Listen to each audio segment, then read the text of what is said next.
Channel medical and nurses सब। यहाँ पे आपको स्क्रीन पे एक पेपर दिख रहा है। आज हम इस पेपर को सॉल्व करने वाले हैं। पहले मैं बता दूं कि जिनका अपकमिंग टाइम में एग्ज़ाम, स्पेशली जो लोग राजस्थान के लिए वैकेंसी का वेट कर रहे हैं, तो एक टेंटेटिव कैलेंडर है जो वेबसाइट पर अपडेट किया गया है RSMSB की, जो राजस्थान की जो वेबसाइट है उस पर। तो आप लोग जाके एक बार चेक कर लीजिए, आपके 2025 के लिए है, जो अभी से आप प्रिपरेशन स्टार्ट कर दीजिए। और अपकमिंग टाइम में हम बात करें कि और कहाँ पर वैकेंसी आ सकती हैं, तो अलग अलग स्टेट में वैकेंसीज आने की संभावना बहुत ज़्यादा है। तो आप लोग उसके लिए तैयारी करके रखिए। अभी हाल फिलहाल में ANM त्रिपुरा के जो फॉर्म फिलअप हुए हैं, वहाँ के बच्चों को सबसे ज़्यादा टेंशन ये हो रही है, क्योंकि कुछ लोगों की है जो एज लिमिट के कारण उनको प्रॉब्लम हो रही है। क्योंकि त्रिपुरा में अभी तक हुआ क्या है कि कभी भी वैकेंसीज़ के लिए रिक्रूटमेंट एग्ज़ाम नहीं किया गया है, डायरेक्ट है जो भर्ती हुई है। बट इस बार एग्ज़ाम होना है, तो सबसे ज़्यादा कंफ्यूज है कि वो पढ़ें क्या। तो मैं आपको बता दूं कि आप लोग यदि त्रिपुरा का पेपर दे रहे हैं, तो आप लोग एक बार त्रिपुरा में जो प्रीवियस पेपर हुए हैं, other nursing paper, staff nurse, NHM या CHO, वो एक बार देखिए, फिर आपको अंदाज़ा होगा कि आपका पेपर टफ बिल्कुल भी नहीं आना है।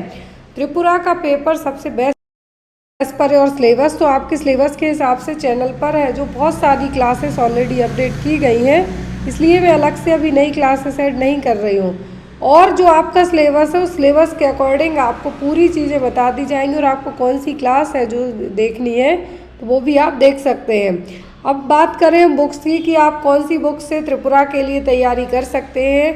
यदि जो लोग ANM के लिए फॉर्म भरे हों, या अपकमिंग CHO का वेट कर रहे हों, NHM का कर रहे हो, या त्रिपुरा मेडिकल कॉलेज में नर्सिंग पोस्ट के लिए वेट कर रहे हो, तो यहाँ पर जो अलग अलग एग्ज़ाम्स होते जाते हैं, यदि आप भले तैयारी अपनी त्रिपुरा की ही कीजिए, मैं मना नहीं कर रही हूँ, लेकिन यदि आप जो लोग नॉर्सेट की तैयारी कर रहे हैं, तो उनको ये जो NHM या CHO एग्ज़ाम निकालना ईजी होगा। तो आप लोग तैयारी अपने सभी एग्ज़ाम्स की कीजिए। आपको है जो कोई सा भी नर्सिंग पेपर कहीं से भी मिले, कोई सा भी नर्सिंग का मटेरियल आपके पास अवेलेबल हो, आप वो पढ़िए। अब बात आती है बुक्स को लेके कि बहुत सारे बच्चे बुक्स में कंफ्यूज होते हैं। वो कहते हैं मेरे पास ये बुक है, क्या मुझे ये बुक प्रेफर करनी चाहिए, ये है लेनी चाहिए नहीं।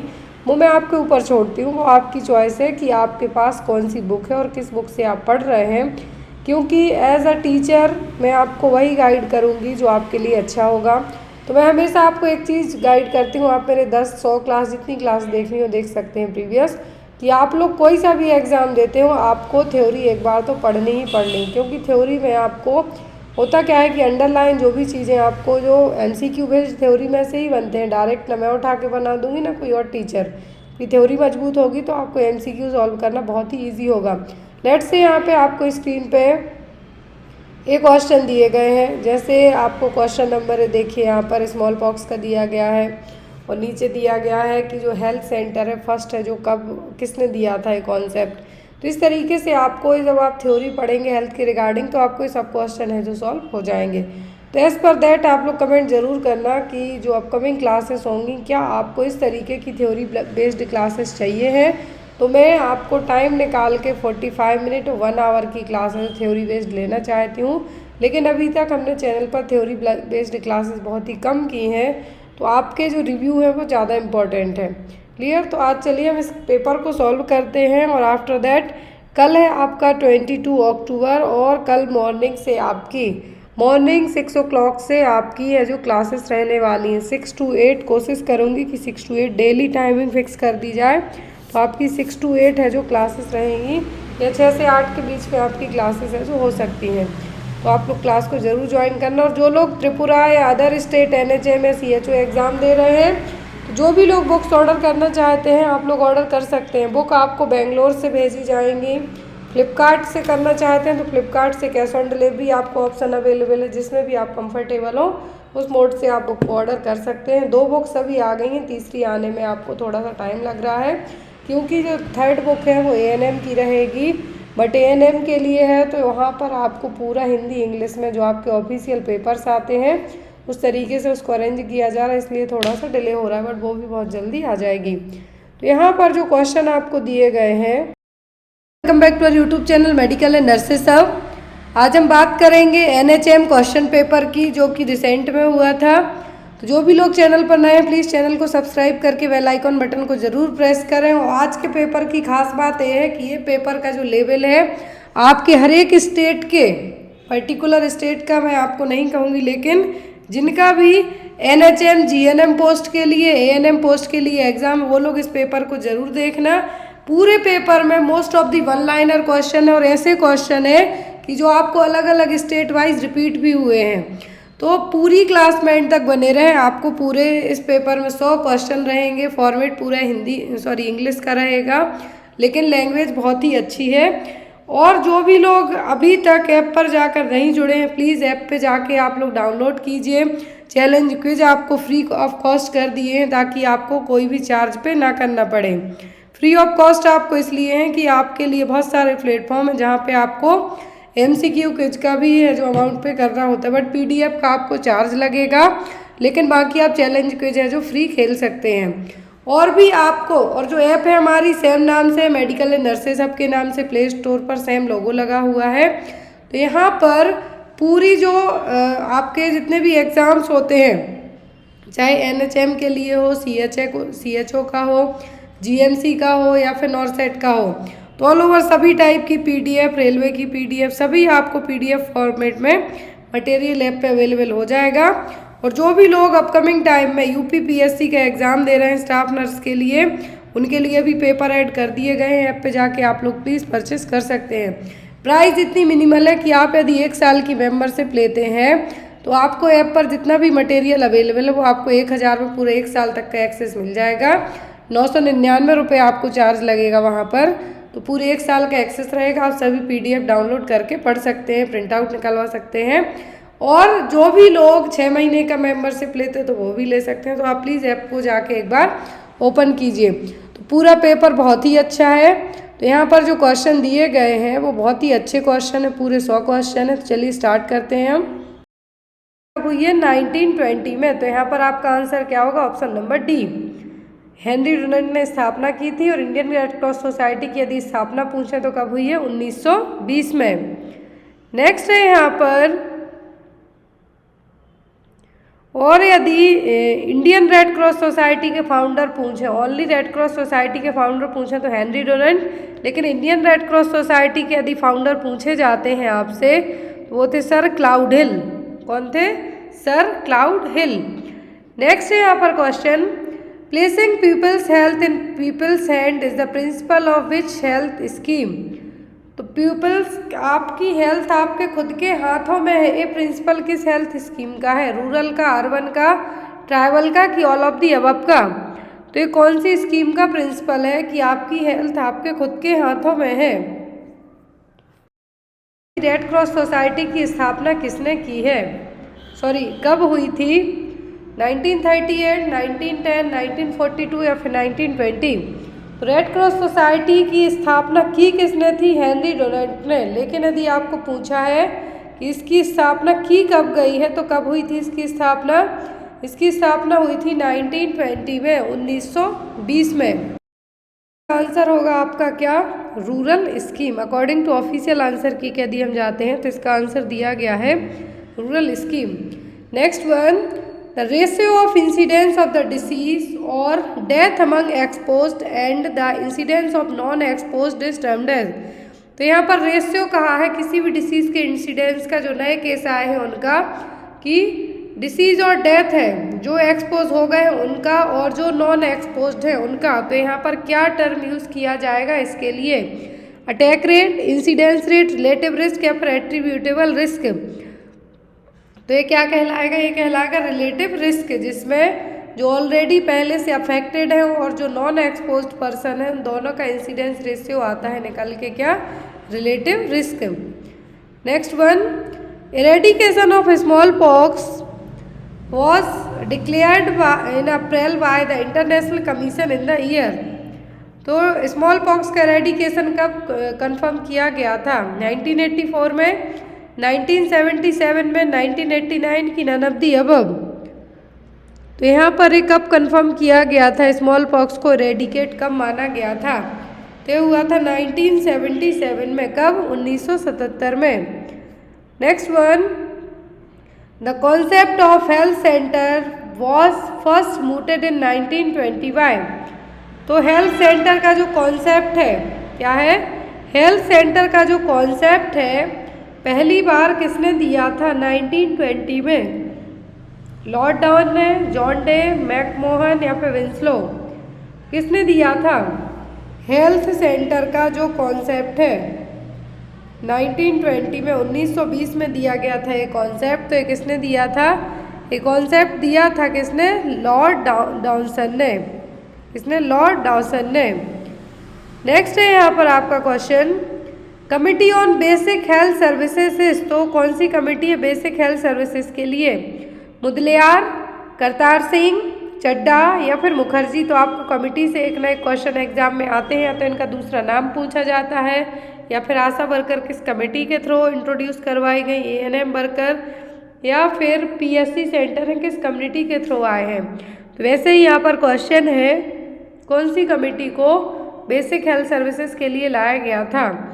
तो वो कमेटी थी यहाँ पर मुखर्जी कमेटी। कौन सी? Mukherjee committee. Next one, the key person responsible for transforming and economic and social life of people in rural areas. तो की पर्सन कौन सा है जो इकोनॉमिक और सोशल लाइफ को बैलेंस बनाने के साथ साथ आपकी हेल्प भी करेगा रूरल एरिया में? तो वो कौन है? आंगनवाड़ी वर्कर, ग्राम सेविका, मेडिकल ऑफिसर्स या फिर पब्लिक हेल्थ नर्स? तो यहाँ पर कहा इकोनॉमिक एंड सोशल लाइफ को लेके जो एक की पर्सन है वो कौन सा है? तो वो है ग्राम सेविका। Next is WHO had its origin in the year. तो WHO की स्थापना कब हुई थी? ऑप्शन में 1943, 1945 या फिर 1947 या फिर 1949। अब यहाँ पे आप बताइए कि WHO की स्थापना कब हुई? रीज़न पूछा है, जो फोर्स में आया WHO का जो कॉन्स्टिट्यूशन है, मतलब सही तरीके से इसकी स्थापना है, तो वो तो हुई थी 1948 में। लेकिन यहाँ पर कहा है कि ओरिजिन कब हुआ था? तो यूनाइटेड नेशन के डिप्लोमेट्स वगैरह थे, उन्होंने ओरिजिन यदि आपको पूछते हैं और इस तरीके के आपको ऑप्शन दिए जाते हैं तो आप जाएंगे ऑप्शन नंबर बी के साथ, क्योंकि 1945 में इन्होंने कुछ मीटिंग्स वगैरह की थी डिप्लोमेट्स ने मिलकर यूनाइटेड नेशंस के। लेकिन इसकी जो ओरिजिनल स्थापना हुई थी 1948 में 7 अप्रैल 1948 को। लेकिन ओरिजिन पूछा मतलब इसका इनिशियल स्टेप लिया गया था तो 1945 में। Next one, which of this committee examined the need for multipurpose health workers in the year 1972। तो कौन सी कमेटी है जो मल्टीपर्पज हेल्थ वर्कर के लिए काम किया है उन्होंने 1972 में? चड्डा कमेटी, मुखर्जी, करतार सिंह या फिर श्रीवास्तव कमेटी? तो ये काम किसने किया है? ये किया है करतार सिंह कमेटी ने। किसने? करतार सिंह कमेटी ने। Next one is the fundamental function of health care system is to provide a sound. तो फंडामेंटल सिस्टम फंक्शन होगा हेल्थ केयर सिस्टम का क्या प्रोवाइड करवाना? Referral system, health care system, participatory system या फिर कोलाबरेटिव सिस्टम? क्या चीज़ provide करवाना है हेल्थ केयर सिस्टम में? आपको साउंड रेफरल सिस्टम प्रोवाइड करवाना हेल्थ केयर सिस्टम का यहाँ पर काम होगा। Next one, carta thermometer is an. तो कार्टा थर्मामीटर किसके लिए? वाटर है, मरकरी थर्मामीटर, एल्कोहल कि ऑल ऑफ दी अबव? तो कार्टा थर्मामीटर है एल्कोहल थर्मामीटर, मेजर करने के लिए यूज़ किया जाता है। और इसमें जो मरकरी तो इसमें रहती है, यदि लिक्विड पूछे तो रहती तो मरकरी है, लेकिन ये क्या एल्कोहल बेस्ड थर्मामीटर है, इसको ठंडा होने में टाइम लगता है, कूल डाउन होने में। तो यहाँ पर इसके बारे में आपको याद रखना है क्या है? Alcohol thermometer. Next one, the stage that it start from neural phase of the infection with symptoms and signal of meningeal irritation is. तो कौन सी स्टेज है यहाँ पर? स्टेज दी हुई है, प्रोड्रोमल स्टेज है, प्रिजम्पटिव है, प्री पैरालिटिक स्टेज है, फिर इरप्टिव स्टेज है। तो कौन सी स्टेज है यहाँ पर जिसमें सिम्टम्स के साथ साथ यहाँ पर मेनिंजियल इरिटेशन देखने को भी मिलेगी? तो होगा प्री पैरालाइटिक स्टेज। कौन सी स्टेज? प्री पैरालाइटिक स्टेज, जिसमें यहाँ पर आपका जो मेनिंजियल इरिटेशन कब होगा आपको? जब आपके जो ब्रेन है या फिर स्पाइनल कॉर्ड की लेयर है वहाँ पर कुछ भी आपको एंट्री होगा तब। तो यहाँ पर वही है कि मेनिंजियल इरिटेशन क्यों हो रहा है, तो वो यहाँ पे कहा गया है कि इन्फेक्शन के बाद की फेज़ है। सिम्टम भी दिखाए हैं, लेकिन यहाँ पर प्री पैरालाइटिक स्टेज देखने को कम मिलेगी, देखने को मिलती है पोलियो में। किसमें? पोलियो में ही ये स्टेज देखने को मिलेगी। 4 स्टेज होती हैं पोलियो की। Sub clinical, abortive, non paralytic with aseptic meningitis and paralytic. तो यहाँ पर प्री पैरालाइटिक स्टेज में चीज़ें देखने को मिलेंगी। Next one, India was declared small pox free in the year. तो इंडिया को स्मॉल पॉक्स फ्री कब डिक्लेयर किया गया था? 1964 में, 1975 में, 1972 में कि नन ऑफ द अबव? कब इंडिया को स्मॉल पॉक्स जो फ्री डिक्लेयर किया था? लेकिन कब हुआ था? 1977 में। कब? 1977 में इंडिया को है जो डिक्लेयर किया गया था क्या? Smallpox free. Next is Koplik spots is a clinical feature, typical clinical feature of. तो कॉप्लेक स्पॉट्स किस डिसीज में देखने को मिलेंगे? डिप्थीरिया, पाइट्यूसिस, मीजल्स या फिर मम्स। तो किसमें देखने को मिलेंगे? कॉप्लेक स्पॉट्स से देखने को मिलते हैं किसमें? मीजल्स में। Next one, incubation period of chicken pox. तो चिकन पॉक्स का इंक्यूबेशन पीरियड कितना होता है? इंक्यूबेशन पीरियड का मतलब है आपकी बॉडी में कोई भी बैक्टीरिया, वायरस एंट्री किया, उसके बाद उसने अपने जो साइन सिम्टम्स शो किए, वो कहलाता है इंक्यूबेशन पीरियड। चिकन पॉक्स का इंक्यूबेशन पीरियड कितना होता है? 7 to 10 days, 14 to 21 days, 8 to 16 days या फिर 12 to 18 डेज। तो कितना होगा? तो ये होता है 14 से 21 दिन का। कितना? 2 वीक to 3 वीक भी आप इसको कह सकते हैं। Next one, schmutzdecke is seen in which layer of the biological filter. तो ये लेयर किस फिल्टर में देखने को मिलेगी? सुपर टेनेंट वाटर में, अंडर ड्रेनेज सिस्टम में, bed of graded sand, filter control system में। तो ये किस में देखने को मिलेगी? तो ये देखने को मिलता है बेड ऑफ ग्रेडेड सैंड में। Next one is modified plan of operation was set by the government of India in the year 1977 for reduction of. तो एक मॉडिफाइड प्लान बनाया था गवर्नमेंट ऑफ इंडिया ने 1977 में, किसको रिड्यूस करने के लिए? मलेरिया, कोलेरा, डेंगू या फिर ट्यूबरक्लोसिस के लिए। किसके लिए प्लान बनाया था? तो ये बनाया गया था 1977 में मलेरिया को कम करने के लिए। इसके लिए मलेरिया को कम करने के लिए। Next is the committee on health, man power, planning and production and management is. कौन सी कमेटी थी जिसमें हेल्थ पर फोकस किया, मैन पावर पर की प्लानिंग पे किया, प्रोडक्शन पर किया और मैनेजमेंट पर इन्होंने क्या किया? काम किया। तो ये कौन सी कमेटी थी? Mehta committee, Balaji committee, Kartar Singh committee या फिर मुदलियार कमेटी। तो ये कौन सी कमेटी थी? तो ये थी बालाजी कमेटी। ये बजाज कमेटी है जिसने हेल्थ, मैन पावर, प्लानिंग और प्रोडक्शन पर है जो काम किया है। तो यहाँ पर आप सुधार लें, क्या है? बजाज कमेटी है, ना कि Balaji committee.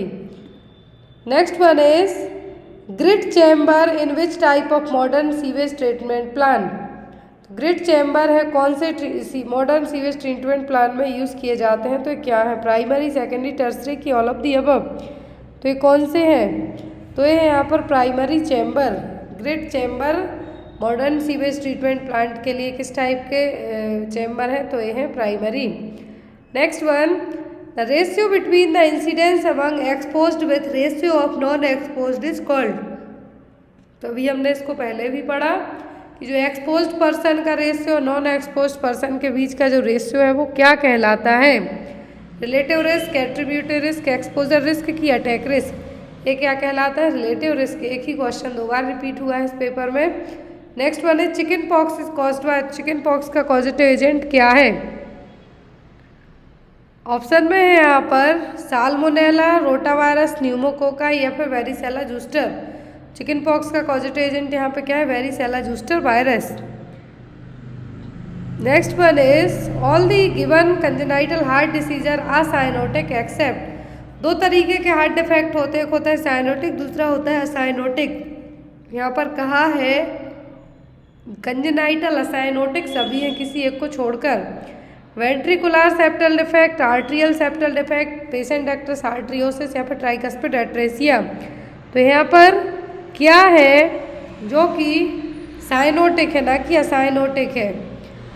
VSD, ASD, PDA तीनों क्या है साइनोटिक है। बाकी ट्राइकस्पिड एट्रेसिया किस में जाएगा, cyanotic heart congenital heart disease में। Next one, meningomyelocele is the subtype of, meningomyelocele किसका सब टाइप है, मेनिंजाइटिस का, इंसेफेलाइटिस का, स्पाइना बाइफिडा का कि माइग्रेन का। तो यहाँ पर किसका मेनिंगोमायोसील किसका सब टाइप है। तो जब eight the time of birth क्या दी जाती है, फॉलिक एसिड की टेबलेट दी जाती है, सॉरी कंसीव करने के टाइम से। क्यों, क्योंकि हमें न्यूरल ट्यूब डिफेक्ट को प्रिवेंट करना है। और जो मेनिंगोमायोसील है क्या है, मेनिंगोमायोसील है किसका सब टाइप है, स्पाइना बाइफिडा का मेनिंगोमायोसील, या फिर हम इसको किसी एक टाइप का स्पाइना बाइफिडा कह सकते हैं, जिसमें बेबी की जो स्पाइनल कैनाल होती है वो जनरली क्लोज हो जाती है, लेकिन स्पाइना बाइफिडा या फिर मेनिंगोमायोसील में ये प्रॉपर तरीके से क्लोज नहीं हो पाती है। तो यहाँ पर मेनिंगोमायोसील किसका सब टाइप है, स्पाइना बाइफिडा का।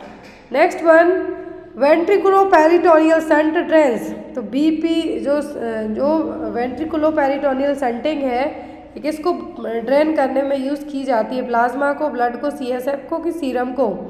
तो जो हाइड्रोसेफेलस के पेशेंट होते हैं उसमें BP शंटिंग कॉमनली यूज़ किया जाता है। तो BP शंटिंग के थ्रू हम क्या निकालने का काम करते हैं, तो वो सेरिब्रोस्पाइनल फ्लूइड क्या है, CSF निकालने का काम करते हैं। और जब बेबी का आपने लार्ज साइज बेबी का हेड देखा होगा तो उसमें क्या होता है, CSF का ऑक्यूमुलेशन है, तो प्रोडक्शन ज़्यादा हो रहा है या फिर ऑक्यूमुलेशन होते जा रहा है। तो यहाँ पर BP शंटिंग के थ्रू जो CSF ज़्यादा एक्स्ट्रा है उसको हम क्या करेंगे, बाहर निकालेंगे।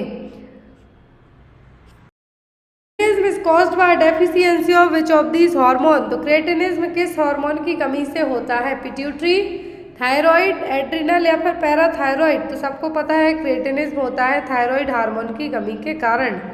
इसके कारण थायराइड हार्मोन की कमी के कारण। Next one, which of the following drug is used for the closure of P10 ductus arteriosus. तो ड्रग ऑफ चॉइस मैंने आपको कई बार पढ़ाया है PDA, इसमें 2 ड्रग्स यूज़ की जाती हैं जनरली। तो यहाँ पर कौन सी ड्रग है जो PDA में यूज़ होती है, इंडोमेथासिन, डोपामाइन, फिनोबार्बिटोन या फिर इम्यूनोग्लोबुलिन। कौन सी मेडिसिन यहाँ पे यूज़ की जाती है, तो वो है इंडोमेथासिन, जो कि ड्रग ऑफ चॉइस मानी गई है PDA के जो सेंट है उसको क्लोज करने के लिए।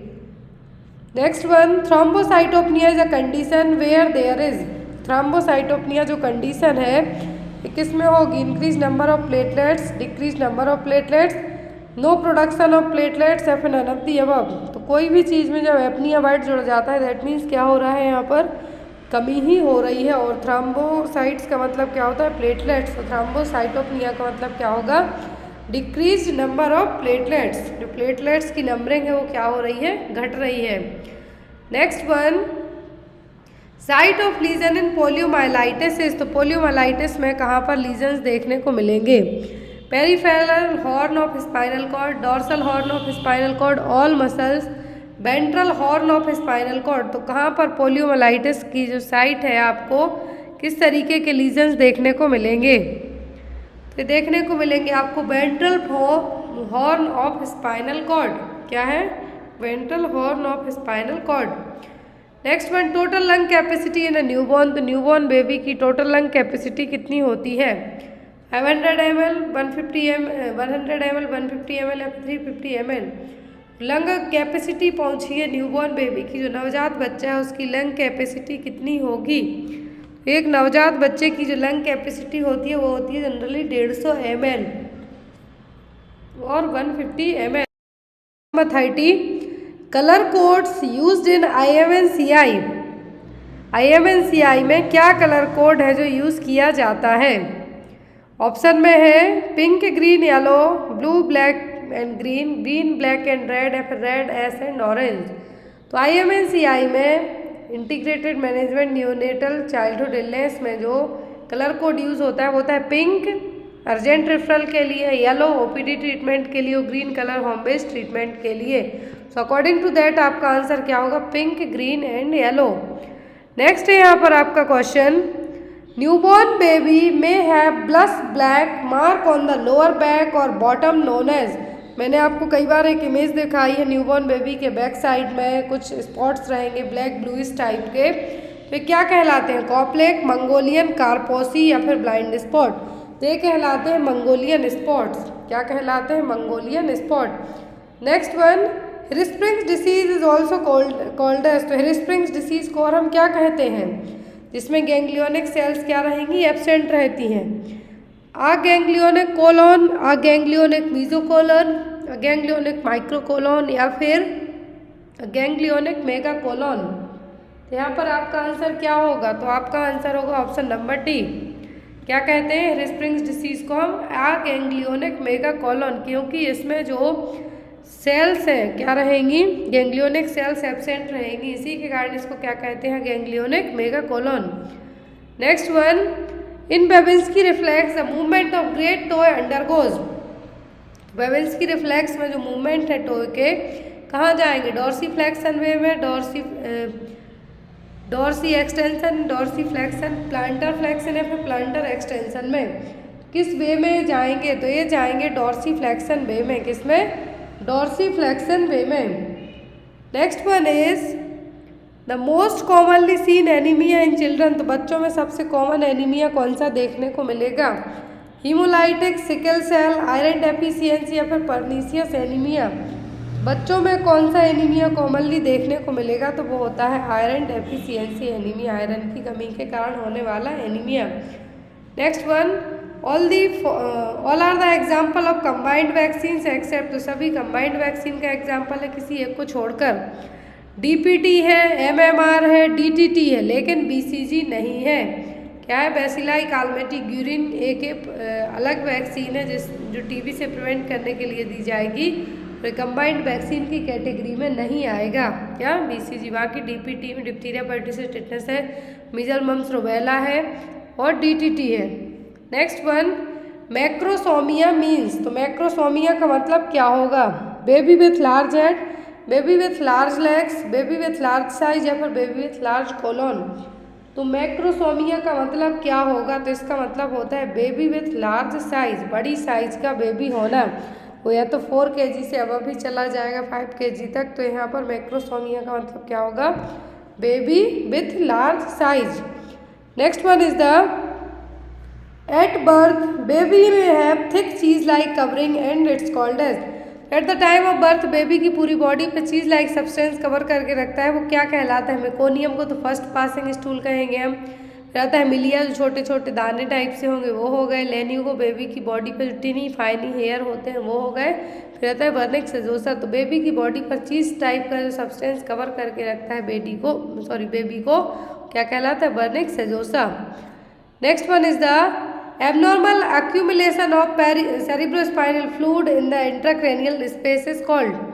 तो यदि बहुत ज़्यादा CSF का accumulation आपके इंट्राक्रेनियल स्पेस में हो जाता है तो ये क्या कहलाएगा? Myeloma, spina bifida, cerebral palsy या फिर हाइड्रोसेफेलस।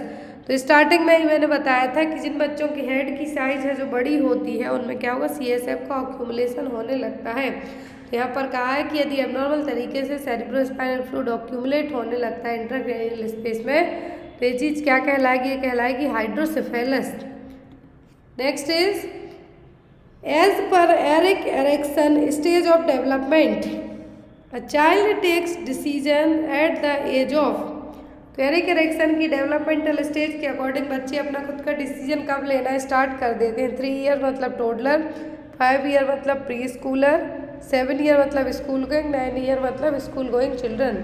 तो यहाँ पर किस एज में बच्चे अपना खुद का निर्णय है जो ले सकते हैं? तो वो होता है 3 ईयर के बच्चे।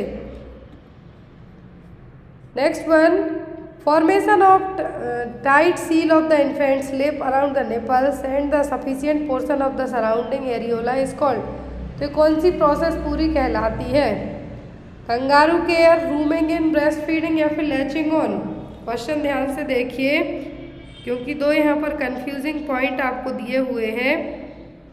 कहा है tight seal of infants lips, बच्चे के जो लिप्स हैं निपल को चारों तरफ से बिल्कुल प्रॉपर तरीके से टाइट सील किए हैं, और एरियोला का जो सफिशिएंट पोर्शन है वो भी मुंह में है, तो ये क्या है, ये कौन सी केयर है, तो ये कहलाएगी लैचिंग ऑन। क्या होगा, लैचिंग ऑन। लैचिंग ऑन में जब आपका बेबी के ब्रेस्ट फीड करेगा तो आपको टच करेगा, तो यहाँ पर ये प्रोसेस क्या कहलाएगी, ये कहलाएगी लैचिंग ऑन। मतलब बेबी कितने फास्ट तरीके से ब्रेस्ट मिल्क है जो पी रहा है, ब्रेस्ट फीडिंग कर रहा है, प्रोसेस कहलाती है latching on.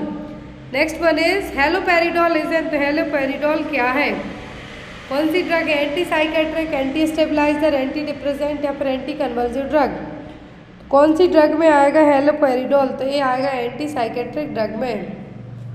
Next is autonomic side effect of drugs. तो ऑटोनोमिक साइड इफेक्ट्स क्या है किसी भी मेडिसिन के, ऑप्शन में है यहाँ पर dry mouth, constipation, cycloplegia, weight gain, jaundice, dermatitis, photosensitivity, renal failure, jaundice या फिर ग्रैन्युलोसाइट्स, टैकीकार्डिया, फिर हाइपोटेंशन।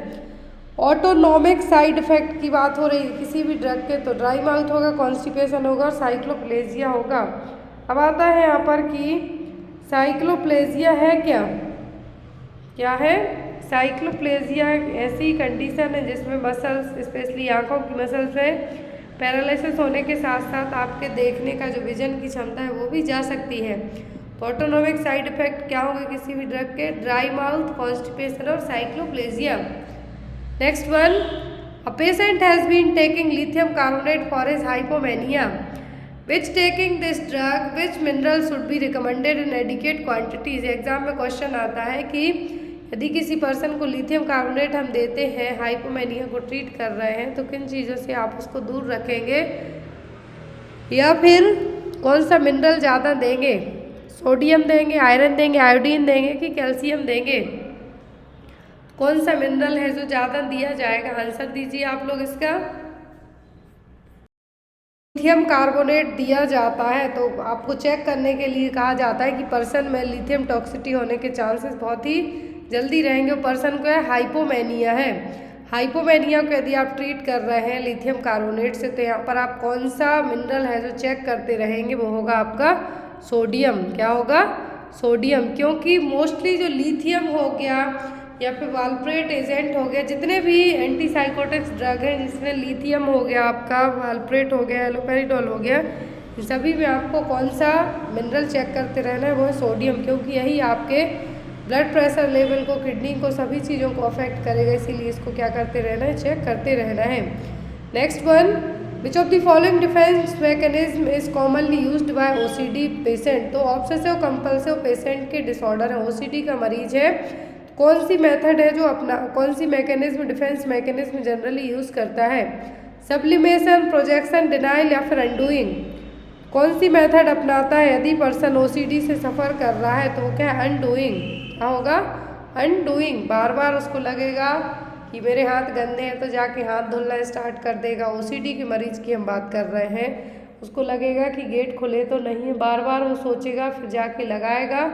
जो सोच रहा है वो ऑब्सेशन है, जो जाके कर रहा है वो कंपल्सन और एक डिसऑर्डर है। तो यहाँ पर क्या होगा, ओसीडी में कॉमनली जो डिफेंस मैकेनिज्म यूज़ कर रहा है वो क्या होगी, undoing. Next one is bestiality is also referred to as. तो बेस्टियलिटी का मतलब और क्या है, पीडोफिलिया, जूफिलिया, वोयरिज्म या फिर फेटिचिज्म। तो यहाँ पर क्या टर्म है जो यूज़ होगा, तो यहाँ पर जो चारों टर्म दिए हुए हैं सेक्सुअल डिसऑर्डर्स हैं। क्या है, सेक्सुअल डिसऑर्डर है। तो यहाँ पर बेस्टियलिटी का मतलब होता है जूफिलिया, और जूफिलिया का मतलब होगा नॉन ह्यूमन एनिमल्स, मतलब किसी क्रॉस स्पीसीज की तरफ आपका अट्रैक्शन होना। क्या है, किसी ह्यूमन बीइंग का नॉन ह्यूमन बीइंग या फिर एनिमल्स की तरफ अट्रैक्शन होना, वो क्या कहलाएगा, जूफिलिया और बेस्टियलिटी। ये भी एक साइकेट्रिक प्रॉब्लम ही है। Next one, Kleine Levin syndrome is characterised by. Kleine Levin syndrome में क्या देखने को मिलेगा, हाइपरसोमनिया, हाइपरफेजिया, हाइपरसेक्सुअलिटी या फिर हाइपर एस्थेसिया। तो क्या देखने को मिलेगा आपके लिए, किसमें, क्लेनी-लेविन सिंड्रोम में क्या देखने को आपके लिए मिलेगा, हाइपरसोमनिया। क्या होगा, हाइपर सोमनिया, जिसमें बहुत ज़्यादा आपको ड्राउजीनेस, स्लीपीनेस ही फील होते रहेगी। आपको लगेगा कि थोड़ा और सो लो, हमेशा आपको ऐसे लगेगा कि आप नींद में ही हैं। क्या होगा? Hypersomnia. Next one, a child with 30 IQ score has which category of degree of mental retardation. तो MR में जो मेंटल रिटार्डेशन है इसमें IQ लेवल पूछा है। अब आपको कोई से जो क्लास है माइल्ड, मॉडरेट, सीवियर, तो यहाँ पर IQ लेवल के अकॉर्डिंग यदि हम जाते हैं तो IQ लेवल जब 50 से 70 होता है मतलब माइल्ड मेंटल रिटार्डेशन है और एजुकेबल है।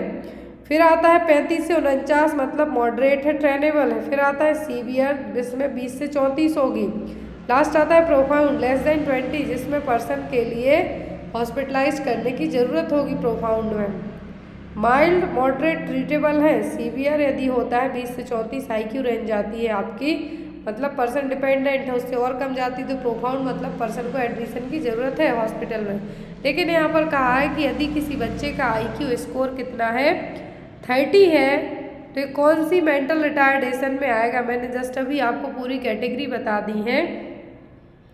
तो कौन सी मेंटल रिटार्डेशन में आएगा? ये आएगा सीवियर में, जिसमें जो MR कितना होगा 20 से IQ लेवल कितना होगा 20 से 34, 20 to 34। यहाँ पे कहा है 30 IQ स्कोर है, मतलब क्या हो गया? सीवियर। माइल्ड में होगा 50 to 70 IQ, मॉडरेट में 35 to 49, सीवियर में 20 to 34, लेस देन 20 मतलब profound. Clear? Next one, craving and eating of non food substance such as paint and clay is termed as. तो यहाँ पर नॉन ईटेबल सब्सटेंस, मिट्टी खाना, चौक खाना, ऐसी चीज़ें जो खाने के लायक नहीं है, पेंट खाना दीवारों का निकाल के, तो ये किस टाइप की आपको क्रेविंग होती है सब चीज़ें खाने की? तो ये क्या है? विंज है, पॉलीफेजिया है, बर्बिजरेशन है या फिर पाइका है। तो इसके लिए जो टर्म यूज़ किया जाता है वो क्या है? Pica. Next is the most common cause of dementia. तो डिमेंशिया का मोस्ट कॉमन कॉज क्या है? Multiple sclerosis, Alzheimer's disease, multi infarct lesion या फिर डिनायल। क्या है मोस्ट कॉमन कॉज किसका? डिमेंशिया का। तो है मल्टीपल स्क्लेरोसिस। लेकिन यहाँ पर ये ऑफिशियल आंसर की के अकॉर्डिंग है, क्वेश्चन नंबर 49 का आंसर है मल्टीपल। क्या है इसका? मेनली और हमेशा एक ही रीजन रहा है। मोस्ट कॉमन रीजन की बात करें हम तो बोलते हैं अल्जाइमर्स। क्या होगा? Alzheimer. Next one, clouding of consciousness is a characteristics feature of which condition.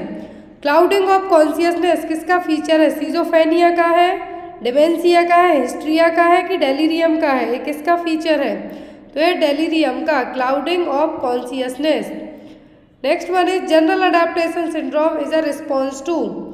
General adaptation syndrome है, किसके प्रति आप रिस्पॉन्ड करेंगे उसके लिए है।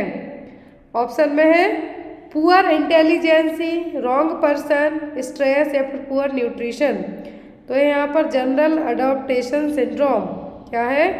General adaptation syndrome. और एक इसके प्रति आपकी बॉडी जब क्या करेगी? स्ट्रेस को लेके, जब आपकी बॉडी किसी तरीके के स्ट्रेस में होगी तो जो नेगेटिव या फिर पॉजिटिव किसी भी तरीके का स्ट्रेस हो सकता है उसके प्रति रिस्पॉन्ड करेगी, वो कहलाता है जनरल अडॉप्टेशन सिंड्रोम। तो यहाँ पर आपकी बॉडी, मान लीजिए आपको स्ट्रेस हो गया, आपके एग्ज़ाम का हो गया, या फिर आपको अपने फेल होने का स्ट्रेस हो गया, या फिर आप पास हो गए मान लीजिए, फिर आपको पास होने का तो पॉजिटिव स्ट्रेस हुआ, लेकिन आपको अब स्ट्रेस ये हुआ कि आपकी पोस्टिंग कहाँ पे होती है। तो ये सभी चीज़ें किसके लिए? जनरल अडॉप्टेशन सिंड्रोम के लिए। अब स्ट्रेस आपका नेगेटिव भी हो सकता है और आपका पॉजिटिव भी हो सकता है, जिसमें अकॉर्डिंग टू जनरल अडॉप्टेशन जो सिंड्रोम है इसके अलार्म, रेसिस्टेंस एंड एग्जॉशन, ये 3 फेज देखने को मिलेंगी। कितनी फेज होती हैं इसकी? या फिर स्टेज हम कहें alarm, resistance and exhaustion. Next one, the Indian lunacy act was passed in the year. तो इंडियन ल्यूनेसी एक्ट है जो कब पास हुआ था? 1910, 1912, 1920 या फिर 1987 में। तो जो इंडियन ल्यूनेसी एक्ट है ये कब पास हुआ था? तो इंडियन ल्यूनेसी एक्ट आया था 1912 में। कब? 1912 और 1912। Next one is the word schizophrenia was coined by, तो सीजोफेनिया वर्ड किसने दिया था? Eugen Bleuler, Emil Kraepelin, Sigmund Freud या फिर सेचेंडर ने। तो जो वर्ड है यहाँ पर सीजोफेनिया, इसके 4 एग्जाम में आते हैं, तो ये दिया था किसने? यूगेन ब्यूलर ने। Next one, which of the following is a positive symptom of schizophrenia, तो सीजोफेनिया में 2 तरीके के सिम्टम होते हैं, एक होता है पॉजिटिव, दूसरा होता है नेगेटिव सिम्टम। तो यहाँ पर पॉजिटिव सिम्टम कौन सा है? पॉजिटिव सिम्टम का मतलब पर्सन की रिकवरी के चांसेस है, पर्सन ठीक हो सकता है, लेकिन नेगेटिव सिम्टम है तो और ज़्यादा वर्स्ट होते जाते हैं डे बाई डे, उनको ट्रीट करना एज एन इम्पॉसिबल के बराबर ही हो जाता है, जिसमें पर्सन की प्रोग्नोसिस बहुत ही ज़्यादा वर्स्ट होती जाती है। तो यहाँ पर पॉजिटिव सिम्टम कौन सा है सीजोफेनिया का? डिल्यूजन, अपैथी, एम्बिवैलेंस या फिर इरिटेबिलिटी। तो पर्सन को जब अपैथी, एम्बिवैलेंस, इरिटेबिलिटी होगा तो ये सब नेगेटिव में जाते हैं, लेकिन डिल्यूजन किस में आ जाएगा? पॉजिटिव सिम्टम में। नेक्स्ट है यहाँ पर question, which of the following is a technique used in hypnosis, तो हिप्नोसिस में कौन सी टेक्निक यूज की जाती है? फ्लडिंग, क्वेश्चनिंग, सजेशन या फिर डिसेंसिटाइजेशन। तो आपको हिप्नोटाइज किया जाता है, उसके बाद कौन सी टेक्निक अपनाई जाती है आपसे कुछ भी पूछने के लिए? तो वो टेक्निक होती है क्वेश्चनिंग। क्या होती है? क्वेश्चनिंग। सम्मोहित करके, सम्मोहन विद्या अपना के, हिप्नोटाइज करके क्या किए जाते हैं? क्वेश्चन किए जाते हैं। Next one, which of the following is an ineffective non therapeutic communication, तो यहाँ पर इनइफेक्टिव नॉन थेराप्यूटिक कम्युनिकेशन कौन सा है? Judgemental attitude, silence, focusing and informing.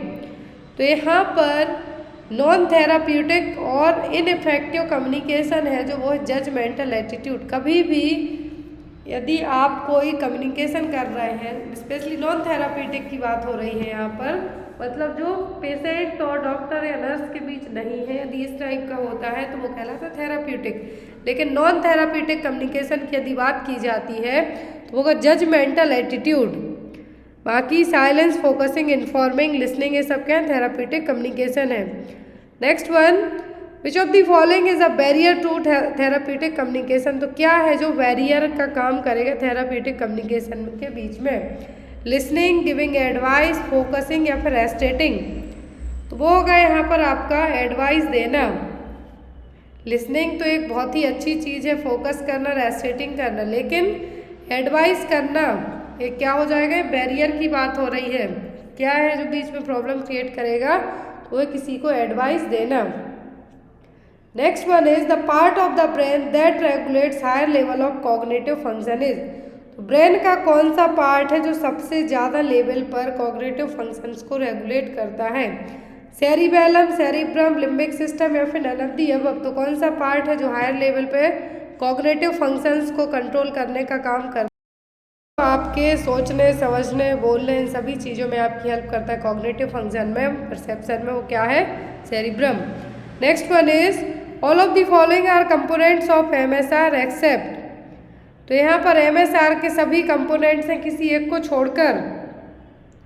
General appearance and behaviour, speech, mood या फिर लैंग्वेज। तो यहाँ पर सभी क्या है? एमएसआर के कंपोनेंट्स हैं, लेकिन किसी एक को छोड़कर। एमएसआर के सभी कंपोनेंट्स हैं किसी एक को छोड़कर, तो वो हो गया यहाँ पर लैंग्वेज। नेक्स्ट है यहाँ पर आपका क्वेश्चन, यहाँ पर जनरली एमएससी या फिर एमएमएससी होना चाहिए, बट अकॉर्डिंग टू आंसर की कि यहाँ पर एमएसआर ही दिया हुआ है। नेक्स्ट है यहाँ पर the junction between two neurons is called, तो न्यूरॉन्स जो जहाँ पर 2 न्यूरॉन्स जुड़ने का काम करते हैं वो क्या कहलाएगा? न्यूरोट्रांसमीटर, सिनेप्स, नर्व इम्पल्स या फिर सेल मेम्ब्रेन। तो क्या कहलाएगा? जहाँ पर 2 न्यूरॉन्स आके जुड़ते हैं वो कहलाता है synapse. Next one is Bell's palsy is a disorder of which cranial nerve, Bell's palsy और फेशियल पाल्सी में कौन सी क्रेनियल नर्व डैमेज होती है या फिर इसका डिसऑर्डर है? Cranial nerve 4th, 7th, 9th या फिर 12th। कौन से नंबर की? Total 12 pair of cranial nerve होती हैं, तो बेल्स पाल्सी में कौन सी क्रेनियल नर्व है जो डैमेज हो जाती है या फिर डिसऑर्डर होगा? तो होती है फेशियल नर्व या फिर cranial nerve 7। Next one, the most common early manifestation of myasthenia gravis, myasthenia gravis का मोस्ट कॉमन फीचर क्या है? Paraesthesia of lower extremities, absence of pupillary reflex, ptosis या डिस्फेजिया। क्या है जो मोस्ट कॉमन और अर्ली क्लासिफिकेशन है sign है माइस्थेनिया ग्रेविस का, तो वो होता है पिटोसिस और ड्रूलिंग ऑफ आइलिड्स। क्या है? साइन है किसके? माइस्थेनिया ग्रेविस के। Next one is what is the life span of normal platelets. तो नॉर्मल प्लेटलेट्स का जीवन काल कितना होता है? 1 से 3 दिन, 4 से 6 दिन, 8 से 10 दिन या फिर 10 से 14 दिन तक। कितना होता है नॉर्मल प्लेटलेट्स का जो जीवन काल है? वो होता है टोटल 8 से 10 दिन का। कितना? 8 to 10 डेज तक का। Next is the test most common done to detect cervical cancer. Cervical cancer के लिए कौन सा टेस्ट किया जाता है? Schiller test, pap smear, Heller's test या फिर नन ऑफ द अबव। जो टेस्ट होता है सर्वाइकल कैंसर को डिटेक्ट करने के लिए वो होता है pap smear. Next one is acromegaly is caused by excessive secretion of which hormone. Acromegaly किस हार्मोन के ज़्यादा सीक्रेशन के कारण होगा? सोमेटोट्रोपिन, एड्रिनेलिन, कैल्सिटोनिन या फिर इंसुलिन। कौन सा हार्मोन रिस्पॉन्सिबल होगा एक्रोमेगाली के लिए? तो एक्रोमेगाली के लिए जो हार्मोन रिस्पॉन्सिबल होता है, जिसमें जो ग्रोथ हार्मोन है बहुत ही ज़्यादा आपकी बॉडी क्या करने लगती है? रिलीज करने लगेगी। तो यहाँ पर कौन से हार्मोन का ज़्यादा सीक्रेशन हो रहा है? तो यहाँ पर आप नाम बताइए कौन से सीक्रेशन के कारण होगा एक्रोमेगाली। तो एक्रोमेगाली होता है ग्रोथ हार्मोन के ज़्यादा सीक्रेशन होने के कारण। और अकॉर्डिंग टू दैट ऑप्शन के जो यहाँ पर हम जाते हैं, सोमेटोट्रोपिन एक क्या है? ग्रोथ हार्मोन है। क्या है? सोमेटोट्रोपिन एक ग्रोथ हार्मोन है, ह्यूमन ग्रोथ हार्मोन है, जो कि क्या करेगा आपकी बॉडी में जो ग्रोथ हार्मोन उसको रिप्लेस करके जो नॉर्मली जितना बॉडी रिलीज कर रही है उससे ज़्यादा रिलीज करके आपकी बॉडी की जो ग्रोथ है वो और ज़्यादा करेगा। तो एक्रोमेगाली किसके कारण होगा? Excessive secretion of growth hormone, और वो कौन सा है? वो somatotropin. Next one is the what is the contraindication for chest physiotherapy. यदि किसी पर्सन की चेस्ट फिजियोथेरेपी होना है किसी भी रीजन से, क्या है जो कॉन्ट्राइंडिकेशन होगा? ब्रोंकाइटिस में, सीओपीडी में, अस्थमा में कि निमोनिया में। किस केस में आप पर्सन की चेस्ट फिजियोथेरेपी नहीं कर सकते हैं? कुछ केस में है जो की जाती है चेस्ट फिजियोथेरेपी, लेकिन कौन से केस में चेस्ट फिजियोथेरेपी कॉन्ट्राइंडिकेट रहेगी? तो वो होगा यहाँ पर अस्थमा। क्या होगा? अस्थमा। चेस्ट फिजियोथेरेपी की जाती है जनरली, और यदि किसी को एंटीकोआगुलेशन हुआ है, फिजिकल पोजीशन में डिस्कम्फर्ट है किसी भी रीजन से, तो यहाँ पर हम कौन से केस में नहीं करेंगे? यदि जिसको ब्रोंकोस्पाज्म की प्रॉब्लम है, हाइपोक्सेमिया की है या फिर आईसीपी बढ़ता है, तो ऐसे केस में चेस्ट फिजियोथेरेपी नहीं देंगे। लेकिन ब्रोंकाइटिस में दे सकते हैं, सीओपीडी में दे सकते हैं, निमोनिया में दे सकते हैं, लेकिन अस्थमा के मरीज में ब्रोंकोस्पाज्म होता है, इसीलिए हम उसको चेस्ट फिजियोथेरेपी नहीं देंगे। Next one is what is the normal sodium level in blood. Blood में नॉर्मल सोडियम लेवल कितना होता है? 125 to 135 MEQ पर लीटर, 135 से 145 MEQ पर लीटर, 140 to 150 MEQ पर लीटर, 120 to 130 MEQ पर लीटर। कितना नॉर्मल सोडियम लेवल होता है ब्लड में? ब्लड सीरम सोडियम लेवल कितना होगा? तो ये होता है 135 से 145 MEQ पर litre. Next is what should you do immediately after needle stick injury. यदि निडल स्टिक इंजरी हो जाती है आपको बाई चांस धोखे से, तो आप क्या करेंगे? Squeeze the injury side, cover with sterile gauze, wash with soap and running water या फिर अप्लाई एंटीसेप्टिक ऑइंटमेंट। फर्स्ट यहाँ पर आपकी प्रायोरिटी होगी कि आपको रनिंग वाटर है वहाँ पर साबुन और पानी से तुरंत जाके धुलना है। Immediately after needle stick injury क्या करना है? Wash with soap and running water, ताकि जब तक आपको कोई और चीज़ें आपके दिमाग में आती हैं या फिर आप ट्रीटमेंट करते हैं, उसके पहले निडल स्टिक इंजरी हुई है तो आपकी बॉडी में जो इन्फेक्शन हो सकता है, कोई HIV पॉजिटिव ना हो, किसी को कोई और ऐसी डिसीज़ ना हो जो आपको हो जाए निडल स्टिक इंजरी से, तो वो आपकी बॉडी में एंटर ना कर पाए। Next one is the most preferred intramuscular injection site for infants. तो इन्फेंट्स में जो मोस्ट कॉमन प्रेफर्ड साइट है IM इंजेक्शन के लिए वो क्या है? डेल्टॉइड, डॉर्सोग्लूटियल, वेंट्रोग्लूटियल या फिर वास्टस लैटरलिस। तो इन्फेंट में बात हो रही है तो सबसे कॉमन इन्फेंसी एज में जो आईएम इंजेक्शन दिया जाता है वो कहाँ पे दिया जाता है? वास्टस लैटरलिस मसल्स में। Next one is oliguria is defined as. Oligo का मतलब क्या होगा? कम। ओलिगोयूरिया का मतलब यहाँ पर होगा कि जब यूरिनरी आउटपुट 100 से 500 ml पर 24 आवर हो जाए, 24 घंटे में कोई पर्सन 100 से 500 ml से भी कम यूरिन पास करे तो वो कहलाएगा oliguria. Next one, what is the range of normal pH of blood? तो नॉर्मल ह्यूमन बीइंग की जो पीएच वैल्यू है ब्लड की वो होती है 7.35 to 7.45। Next one is how many joules are there in a monophasic defibrillator? कितने joules होंगे मोनोफेजिक डिफिब्रिलेटर में? 120 जूल्स, 200 जूल्स, 360 जूल्स या फिर 260 जूल्स? कितने जूल्स रहेंगे? तो ये होते हैं टोटल कितना? 360 जूल्स।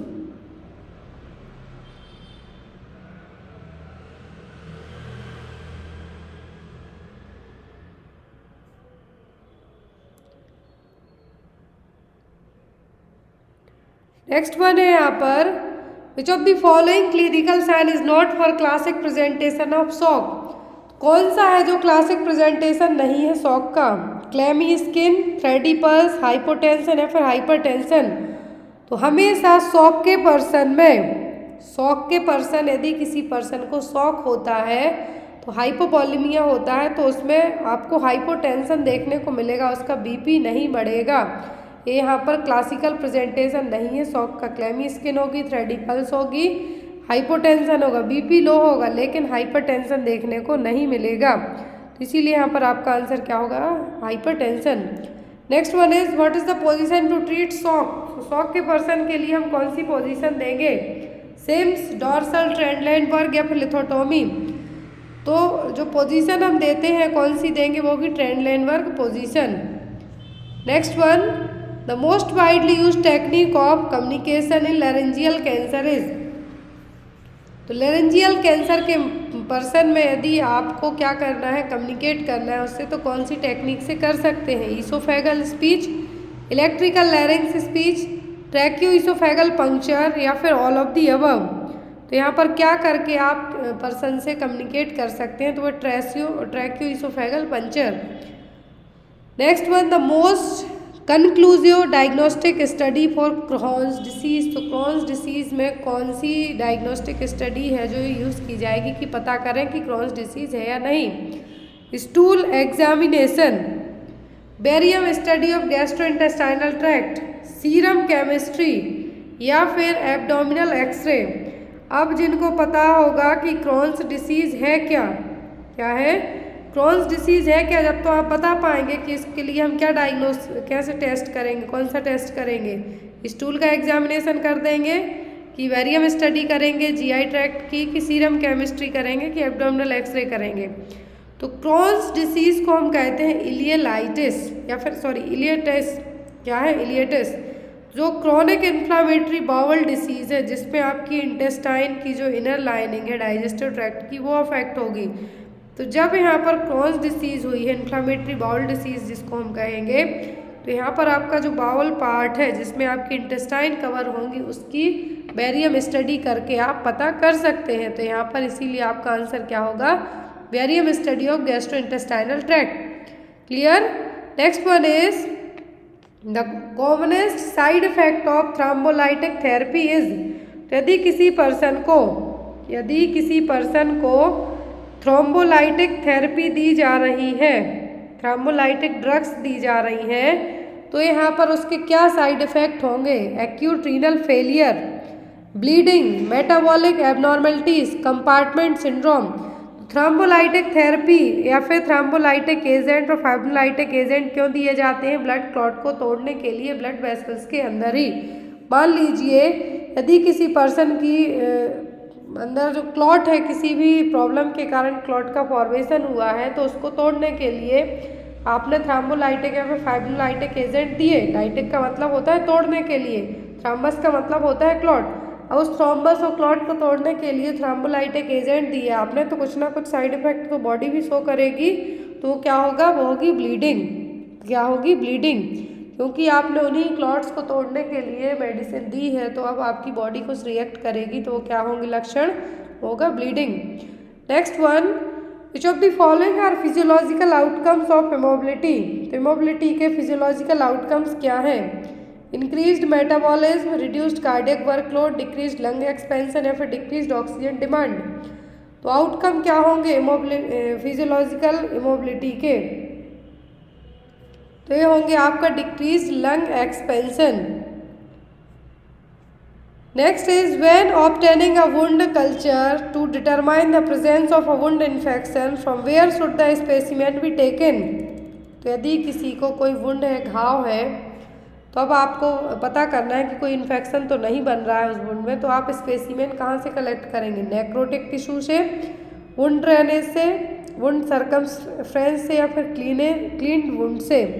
तो कहाँ से आप जो इन्फेक्शन के लिए स्पेसिमेन कलेक्ट करेंगे? तो आप कलेक्ट करेंगे क्लीन वुंड से। पहले जो वुंड एरिया है उसको क्लीन करेंगे, देन आफ्टर आप स्पेसिमेन कलेक्ट करेंगे।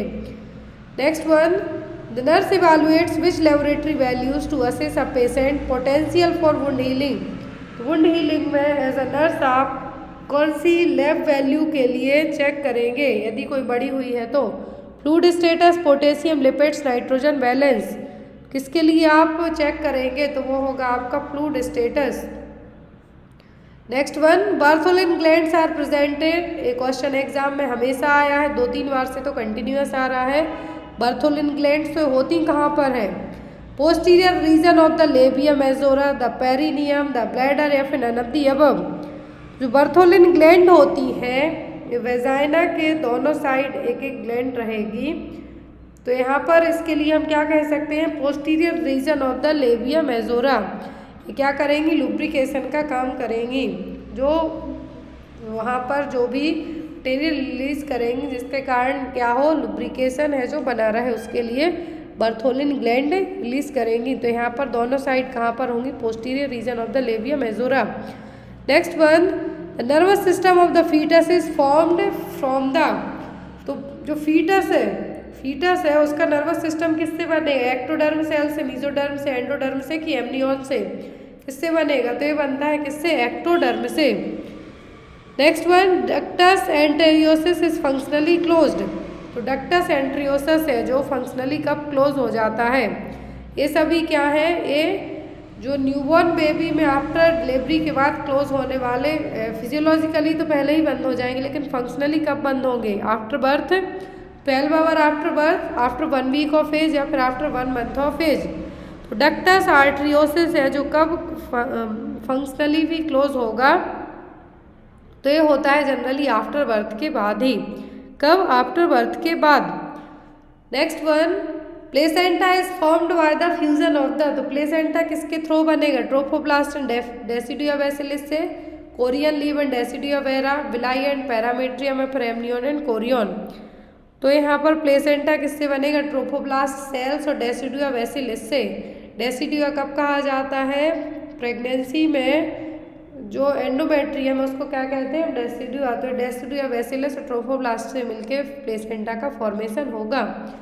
Next one is the danger of placenta succenturiata is. Placenta succenturiata के कारण क्या हो सकता है? एंटीपार्टम हेमरेज, पोस्टपार्टम, इंट्रापार्टम की नन ऑफ द अबव। क्या है जो यहाँ पर डेवलप हो सकता है प्लेसेंटा सक्सिनेट्रा के द्वारा? तो पहले तो ये जान लीजिए कि प्लेसेंटा सक्सिनेट्रा है क्या? क्या है प्लेसेंटा सक्सिनेट्रा? क्या है? ये मॉर्फोलॉजिकल एबनॉर्मलिटीज़ होती है जहाँ पर प्लेसेंटा के एक या एक से ज़्यादा लोब है जो प्रेजेंट रहेंगे प्लेसेंटल बॉडी में, और ये मेन प्लेसेंटा से कनेक्ट भी रहेंगे। तो प्लेसेंटा सक्सिनेट्रा के कारण जो डेंजरस सिचुएशन डेवलप होगी वो कौन सी होगी? वो होगी पीपीएच। क्यों? क्योंकि जो मेन प्लेसेंटा है मान लीजिए वो तो बाहर आ रहा है, लेकिन जो प्लेसेंटा के अदर लोब्स हैं वो अंदर ही रह जाते हैं, तो पीपीएच का रीजन बन सकते हैं। Next one, the outer layer of the chorionic villi is termed as. तो कोरियोनिक बिलाई की जो आउटर लेयर है वो किससे मिलके बनी होती है? काइटोट्रोफोब्लास्ट, सिंक्योट्रोफोब्लास्ट, ट्रोफोब्लास्ट या फिर ब्लास्टोसिस्ट। तो ये किससे मिलके बनती है? तो ये बनती है सिंक्टोट्रोफोब्लास्ट। यही सेल एचसीजी हार्मोन को रिलीज करती हैं। ध्यान से देखिए, स्फिंक्टोट्रोफोब्लास्ट सेल है जो ह्यूमन कोरियोनिक गोनाडोट्रोपिन हार्मोन इसको रिलीज करने का काम भी यही सेल्स करती हैं। और आउटर लेयर कोरियोनिक विलाई की क्या है, syncytiotrophoblast. Next one, the cystic degeneration of chorionic villi occurs in. Cystic degeneration होता है यदि कोरियोनिक विलाई का, तो क्या किस में होगा, हाइपरेमेसिस ग्रेविडेरम में, हाइड्रोमनियोस में, हाइपरटेंशन में, हाइडेटिफॉर्म मोल में, किस में देखने को मिलेगा, तो ये होगा हाइडेटिफॉर्म मोल में। Next one, umbilical cord contents. तो अम्लाइकल कॉर्ड में कितनी आर्टरी कितनी वैन होती हैं, तो अम्लाइकल कॉर्ड में 2 आर्टरी 1 वैन होती हैं। आर्टरी डीऑक्सीनेटेड ब्लड कैरी करती है, तो एक वैन होती है अम्लाइकल वैन, वो ऑक्सीनेटेड ब्लड को कैरी करती है। Next one, the umbilical cord और फ्यूनिस इज प्रोटेक्टेड बाय। तो अम्लाइकल कॉर्ड है जिसको हम फ्यूनिस भी कहते हैं, तो इसके ऊपर एक कवरिंग होती है। इस कवरिंग का नाम क्या है, ब्लड वेसल्स है, मेकोनियम है, वार्टन्स जेली है कि फ्यूनिस है। तो अम्लाइकल कॉर्ड का ही दूसरा नाम फ्यूनिस एग्जाम में आता है। और अम्लाइकल कॉर्ड या फिर फ्यूनिस के ऊपर जो एक कवरिंग होती है प्रोटेक्ट करने के लिए, वो कहलाती है Wharton's jelly. Clear. Next one is Hegar sign of pregnancy is. तो प्रेगनेंसी में हैगर साइन क्या है, यूट्राइन कॉन्ट्रैक्शन है, bluish discolouration of vagina, softening of isthmus या फिर क्विकनिंग। क्या है हैगर साइन, तो ये softening of isthmus. Chadwick sign का मतलब होगा bluish discolouration of vagina, quickening का मतलब होगा बेबी का फर्स्ट फीटल मूवमेंट फील होना माँ के लिए, जो कि 20 वीक्स में होगा। नेक्स्ट आता है परपीरियम लास्ट फॉर। तो परपीरियम पीरियड कब तक रहता है, 2 वीक्स, 4 वीक्स, 6 वीक की 8 वीक। सबको पता है परपीरियम पीरियड होता है 6 वीक का। परपीरियम का मतलब होगा आफ्टर प्लेसेंटा एक्सपल्सन के बाद से लेके जो बेबी डिलीवरी होने प्लेसेंटा एक्सपल्सन के बाद से लेकर 6 वीक तक का ड्यूरेशन है, वो कहलाता है परपीरियम पीरियड, जो कि कितना होता है 6 वीक का। नेक्स्ट है यहाँ पर in placenta praevia vaginal examination is not done to avoid. Placenta praevia में यदि पर्सन को प्लेसेंटा प्रीविया है तो कभी भी वेजाइनल एग्जामिनेशन नहीं किया जाता है। ध्यान से सुनिए, यदि एग्जाम में क्वेश्चन आता है कि प्लेसेंटा प्रीविया में जो वेजाइनल एग्जामिनेशन है वो क्यों नहीं किया जाता है, तो यहाँ पर ये क्यों नहीं किया जाता है, ऑप्शन में है यहाँ पर इन्फेक्शन से बचने के लिए, डिस्कम्फर्ट से बचने के लिए, हेमरेज से के लिए कि प्रेसिपिटेट लेबर से बचने के लिए। तो जब भी प्लेसेंटा प्रीविया की सिचुएशन है तो पर्सन में वेजाइनल एग्जामिनेशन नहीं किया जाता, क्योंकि हमें ब्लीडिंग को प्रिवेंट करना है। क्योंकि ये प्लेसेंटा प्रीविया में क्या होगा, एक तो प्लेसेंटा ऑलरेडी डाउन साइड आ जाएगा जो सेंटर पार्ट में होना चाहिए, और यदि आपने वेजाइनल एग्जामिनेशन कर दिया तो एक ट्रिगर का काम करेगा ब्लीडिंग के लिए, और जब ये ब्लीडिंग होगी तो आपको इवन पर्सन में क्या है टाइम के पहले ही प्रीटर्म डिलीवरी भी होने के साथ साथ और अदर सिचुएशन भी डेवलप होंगी। तो मेन यहाँ पर यही होता है वेजाइनल एग्जामिनेशन का कि हमें नहीं करना है। यदि पर्सन को प्लेसेंटा प्रीविया आपने सोनोग्राफी करवाई, पता चल गया यदि, तो आपको कभी भी वेजाइनल एग्जामिनेशन नहीं करना है, क्योंकि हमें ब्लीडिंग को अवॉइड करना है। Next one, abruptio placenta means premature separation of. तो एब्रप्टो प्लेसेंटा का मतलब क्या है, means premature separation of placenta का किससे सेपरेट होना है, normally situated placenta, abnormally situated placenta, abnormal placenta, फिर फीटल पार्ट ऑफ प्लेसेंटा। तो एब्रप्टो प्लेसेंटा का मतलब होता है नॉर्मली सिचुएटेड प्लेसेंटा, जिसमें premature separation of normally situated placenta. That means कि जो प्लेसेंटा है सेंट्रल पार्ट में ही अटैच है, लेकिन टाइम के पहले ही ये बाहर निकल के आ रहा है। नॉर्मली तो ये सिचुएटेड सेंट्रल पार्ट में, लेकिन premature separation of normally situated placenta, इसको हम क्या कहते हैं, एब्रप्टो प्लेसेंटा। और ये मोस्ट कॉमन कॉज होता है एब्रप्टो प्लेसेंटा किसके लिए, एंटीपार्टम हेमरेज के लिए। Next one, lightening takes place at. Lightening का मतलब होता है जब जो फंडल हाइट है यूट्रस का जो लेवल है एक्सीफेस्टर्नम तक पहुंच जाए, चेस्ट तक पहुंच जाए, आफ्टर तक वहाँ तक पहुँचने के बाद सडनली डाउन साइड बेबी है जो आएगा, तो वो प्रोसेस कहलाती है लाइटनिंग। और ये कब देखने को मिलेगी, 2 to 3 days before labour, 6 days after dilatation of cervix, 2 to 3 weeks before the onset of labour. तो लाइटनिंग देखने को मिलती है हमेशा 2 to 3 weeks before the onset of labour. लेकिन यदि मल्टीग्रेविडा है तो जनरली ये 1 वीक में ही देखने को मिल जाएगी। यदि प्रीमी है तो 2 से 3 वीक पहले ही डिलीवरी होने के पहले है जो लाइटनिंग देखने को मिलेगी, जिसको हम वेलकम साइन भी कहते हैं। Next one, in vasa praevia bleeding is likely to occur from. तो यदि वासा प्रीविया है तो ब्लीडिंग कहाँ से होगी? फीटल ब्लड वेसल से, मैटरनल ब्लड वेसल से, प्लेसेंटल साइड से कि मार्जिनल साइड से? तो ये ब्लीडिंग होगी कहाँ से? फीटल ब्लड वेसल से वासा प्रीविया में। Next one is the period during which the baby gets food other than mother's milk, it's known as. तो ऐसा टाइम पीरियड जब बेबी को माँ के मिल्क के अलावा कुछ और खाने पीने मिल जाए तो वो कहलाता है वीनिंग। क्या कहलाएगा? वीनिंग। नेक्स्ट है यहाँ पर question, in severe PIH pregnancy induced hypertension the blood pressure will be. Pregnancy induced hypertension में बीपी कितना रहेगा? 160/110 mmHg, 150/100 mmHg, 260/100 mmHg या फिर none of the above। तो प्रेगनेंसी इंड्यूस्ड हाइपरटेंशन में ब्लड प्रेशर कितना होगा? तो ये होता है 160/110 mmHg। Next one is pre eclampsia clonic stage last for. तो प्री एक्लेम्सिया में क्लोनिक स्टेज कितनी होगी? 10 सेकेंड की, 5 सेकेंड की, 30 से 90 सेकेंड की कि none of the above की? तो यहाँ पर कहा है कि जो क्लोनिक स्टेज है, क्लोनिक स्टेज कितनी रहती है? जनरली 30 से 90 सेकेंड तक की रह सकती है। Next is HELLP syndrome is observed in pregnancy during. HELLP syndrome है जो प्रेगनेंसी में किसके लिए किया जाता है? सॉरी, कब चेक किया जाएगा हेल्प सिंड्रोम?